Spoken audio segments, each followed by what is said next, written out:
Okay, so our video today is going to be all about tala-arawan. So, ano nga ba ang tala-arawan? Sa salin na Ingles, ang tala-arawan ay journal or diary. Ito ang pag-usapan natin ngayon. I have been journaling for around 5 years. So, since 2020.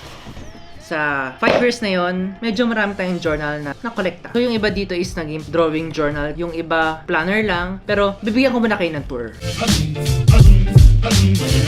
So, dito nagsimula ang lahat. Ang 2019 kong planner. Actually, hindi pa ito talaga journal. Ito pa isang planner. Pero nung 2020, nung nag-pandemic, dito nagsimula ang lahat. Ang pinakauna kong journal ay nasa pinakalikod nito. Nung bumili na ako, ito na, ang 2020 kong journal. Meron kayong makita mga tips and naging notes ko sa journal na to, yung naging experiences ko. So, this is 2021. This is 2022. And this is still 2022. Nag-try akong mag-crash journaling ba tawag dito. And nag-drawing ako. Hindi ko alam tawag dito, pero nag-iipit ako ng plant dito. 2022 din, pero part 2. Noong 2023 naman, nag-try akong mag-downsize para maging portable siya. So, this is 2024, just last year. Currently, it's year 2025.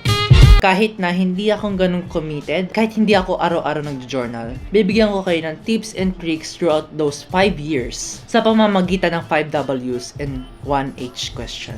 So, ito ang why, what, when, where, and who. At ang nag-iisang H ay ang how.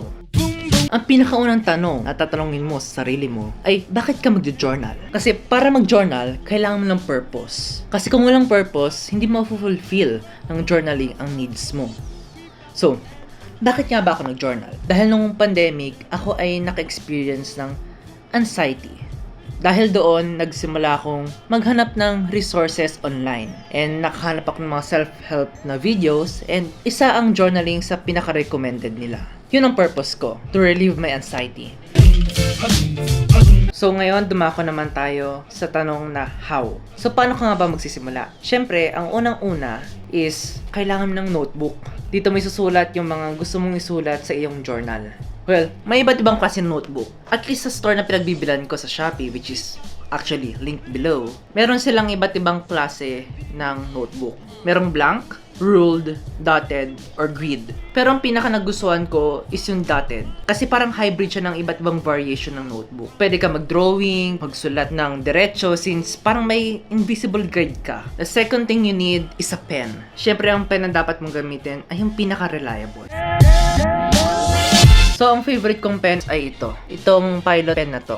Isa sa mga reklamo ko lang dito is nag-smudge siya sa papel. If may suggestion kayo, comment down below na lang siguro. An additional bonus, maghanap kayo ng pen na portable. Isa sa mga tip ko is dalhin nyo ang journal nyo kahit saan. Para kung may pumasok man sa isip nyo na kahit anong thought, meron na agad kayong pagsusulatan nun.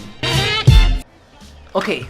So, what? Or, what style? May iba't ibang style ang pag-journal. Yung iba parang ginagawa nila parang reflection. Reflection sa certain day, certain moment, or sa certain feeling. Yung iba, parang ginawa nilang habit tuwing umaga, gabi, or hapon. Usually, ginagawa nila ito pagkagising or bago matulog. Yung iba naman, katulad ko, is at the spur of the moment. Kung kailan lang nila maisipan na magsulat. Itong style ang pinakagusto ko kasi parang wala kang obligasyon na magsulat araw-araw. For me, I think it's better na gawin mo siyang habit daily. Preferably na paggising para masulat mo na din kung anong gusto mo ma-accomplish that day to start a new page, a new chapter ng araw na yon. So may iba't ibang paraan para mag-journal. At ikaw na lang magdi-discover kung ano ang para sa'yo. Just research things on your own. Preferably, try mo lahat para alam mo kung ano ang tama talaga sa'yo.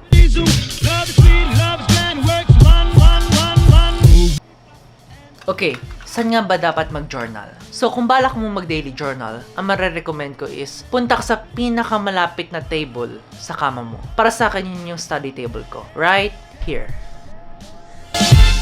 Or katulad nyo ako na may commitment issues, gusto niya lang mag-journal in the spur of the moment kung kailan niya lang gusto. Pwede ka mag-journal sa cafes, para aesthetic, or sa library, para maging mysterious guide ka sa gilid. Siguro, kahit saan naman talaga. Okay, isa sa pinaka-importanting question. Sino ang mag-journal? Baka alam nyo na ang sagot dito. Siyempre ikaw. Sino pa ba? Niloko mo ako eh. Hindi nanay mo, kaibigan mo, tatay mo, hindi kapatid mo ang mag-journal. Kung hindi ikaw. Sa lahat naman ng bagay, ikaw ang gumagawa ng buhay mo. Ikaw ang sumusulat sa tadhana mo. Ikaw ang sumusulat sa mangyayari sa'yo sa susunod na mga segundo, araw, buwan, taon, or in the next decade or so. Ikaw ang sumusulat niyan. Although, meron lang tayo iba't ibang restrictions, merong financial restrictions, mga responsibilities na kailangan gawin. Pero other than that, ikaw ang gumagawa ng buhay mo. Hindi naman pwede na puro sulat lang tayo sa tadhana natin. Dapat tayo ay mag-take action para yung sinulat natin ay maging totoo.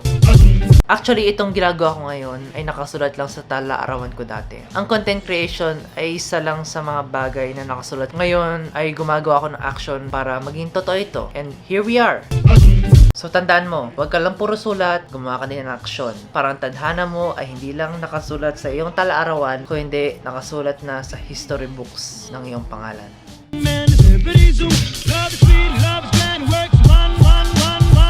We bop and